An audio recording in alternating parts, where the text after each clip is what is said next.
لغت میں کنایا کا مطلب ہے پوشیدہ بات کہنا یا چھپا کر بات کرنا۔ علم بیان کی اصطلاح میں کنایا وہ لفظ ہے جس کے معنی حقیقی نہیں بلکہ غیر حقیقی مراد ہوں، لیکن اگر اس لفظ کے حقیقی معنی بھی مراد لیے جائیں تو اس میں کوئی قباحت نہیں ہوتی۔ گویا کنایا میں لفظ کا استعمال اس طرح کیا جاتا ہے کہ بیک وقت اس کے حقیقی اور مجازی معنی مراد لیے جا سکتے ہیں۔ جیسے اگر کوئی شخص یہ کہے کہ میں نے دھوپ میں بال سفید نہیں کیے، تو سفید بالوں کا مطلب یہ ہے کہ وہ بوڑھا ہے، اور یہ اس شخص کے تجربہ کاری کی طرف بھی اشارہ ہے۔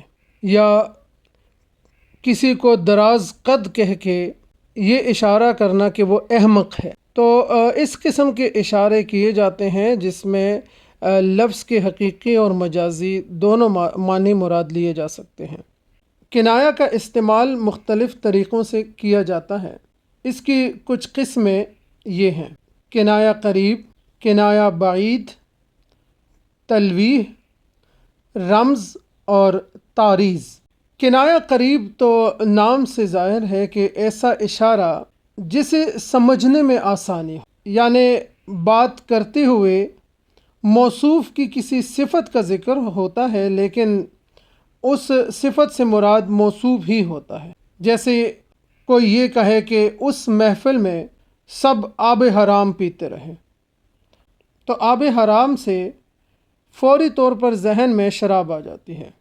دیکھا جائے تو اس میں صفت سے ذہن فوراً موصوف کی طرف منتقل ہو جاتا ہے اور زیادہ غور و فکر کرنی نہیں پڑتی، یا ہم کہہ سکتے ہیں کہ صفت اور موصوف کے درمیان کوئی پیچیدہ یا طویل واسطہ حائل نہیں ہوتا۔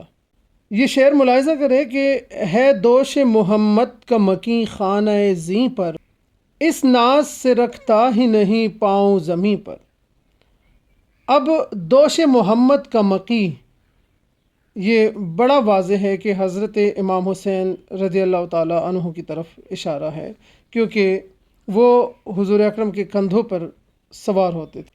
یا یہ شعر دیکھیں کہ دامن میں آج میر کے داغ شراب ہے، تھا اعتماد ہم کو بہت اس جوان پر۔ اسی طرح دوسری قسم ہے کنایا بعید، یعنی لفظ کا ایسے استعمال جو فوراً سمجھ میں نہ آئے بلکہ اس کے لیے غور و فکر کی ضرورت ہوتی ہے۔ کنایا بعید میں عموماً بہت سی صفات جمع ہوتی ہیں اور مختلف واسطوں سے معنی تک پہنچنے کی کوشش کی جاتی ہے۔ یہ شعر ملاحظہ کریں: صبح آیا جانب مشرق نظر، ایک نگار آتشیں رخ سر کھلا۔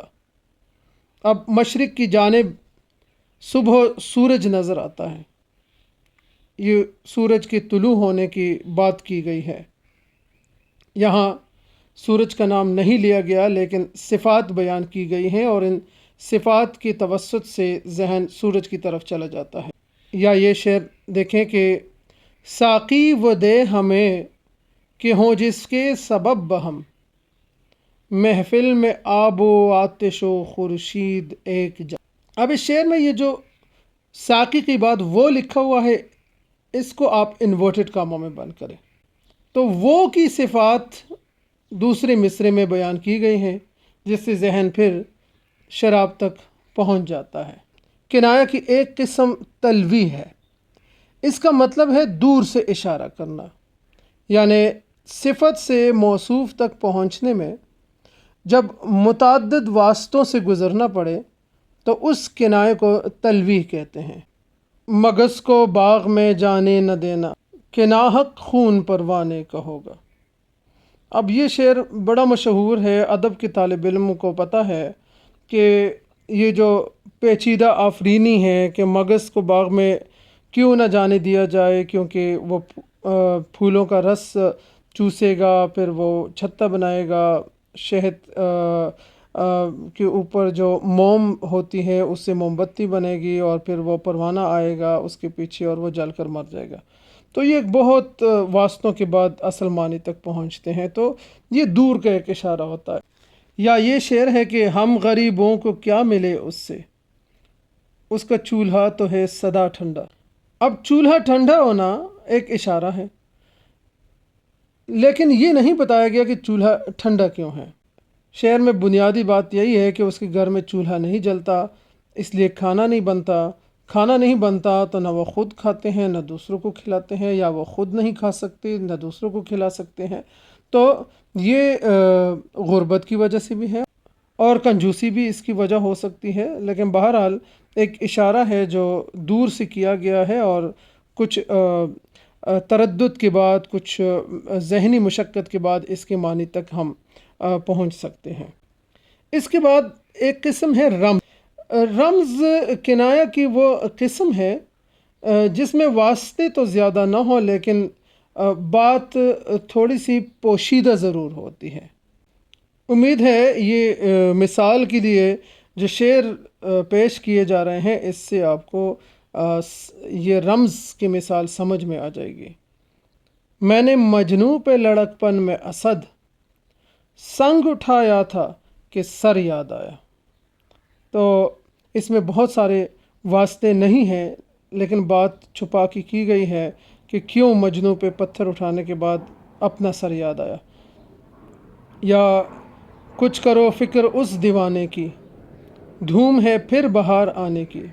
یہاں پہ بہار کا آنا کنایہ ہے شدت جنوں کا۔ تو اس میں آپ دیکھتے ہیں کہ بات ذرا پوشیدہ انداز میں کی گئی ہے۔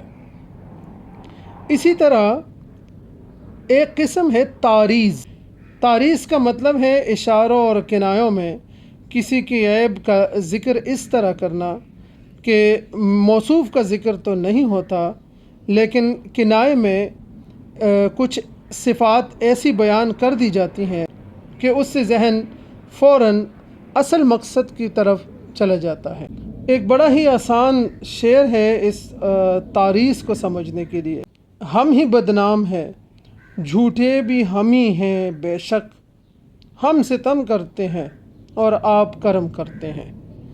تو آپ دیکھیں کہ سب کچھ اپنے آپ کو کہا گیا ہے، لیکن دراصل وہ سامنے والے شخص کو کہا جا رہا ہے کہ یہ وہ ایسا کر رہا ہے، لیکن یہ بات کہنے کا، اشارتاً بات کہنے کا ایک ایسا انداز ہے جس میں دوسروں کے عیب اشاروں میں بیان کیے جاتے ہیں۔